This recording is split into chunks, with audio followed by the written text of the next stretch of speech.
using the old trick of using one wrench to power another one. Here we can get the extra leverage we need to finish pulling off the Pitman arm. Of course, since I already had this one off once and greased it accordingly before I put it back on, there we go. Now we're coming. Let's see here. Grease the spline accordingly, so if I ever had to do this again, there we go, I wouldn't have to worry about it so much. So, and tally ho, we got it. Alright, now, let me get up off the floor here. Oh, getting old sucks. So, never mind the mess. I've got to clean everything in here very good. But anyways, so here's my factory Pitman arm. Where you can see how it's designed, how it's made. This is the Pitman arm that came in the kit. You can physically tell the difference in the way that's made. Doesn't have nearly the cutout here. This is like 1 1/4 inch. This one's like 1 1/2, a little over 1 1/2 inch wide. When I put this one, tried to put this one on, because the splines didn't line up right either, this one hit my frame. So I put this one back on, thinking that all of the aftermarkets to this were made like this, according to the people I got this kit from. So, then I went ahead and I went to AutoZone and I purchased their replacement, and get a load of this. Huh. That sure does look a lot more like the original, doesn't it? Looks like it kind of goes like it should. Looks like it's as long as it should be. Curvature, well, of course, this isn't standing up like it should be. Curvature's still just a little bit different, but not enough I think it's going to matter that much.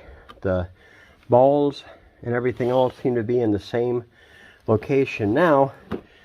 So the AutoZone aftermarket is this one. Cost me $31 and some change after tax. Splines look the same and everything. So now again, compare the AutoZone replacement to the one that came with my kit. Definitely wrong any way you look at it. And when I got a hold of these people, they wanted to give me $15 to go out and get a replacement one. I told them they were a joke. So I don't know where that's going to go at this point in time. But yeah. So needless to say, let's grab this one here now. The new replacement. Come back over here to Vantasy. Oh, it's so cold in here today. So we're all the way over here. Oh, wow, what do you know? And that replacement one damn near slides down where it's supposed to be. That was the other complaint with the other one, is it wouldn't slide down on that spline like it should. Whereas you can see this one here goes down just enough that it can crank down with the nut. It's quite a bit in there actually. There goes my hat.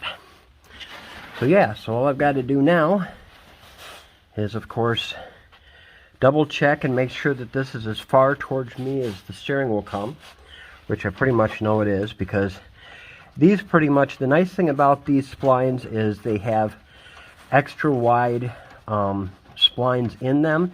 They can kind of only go on really and truly one way, and that does make that kind of nice.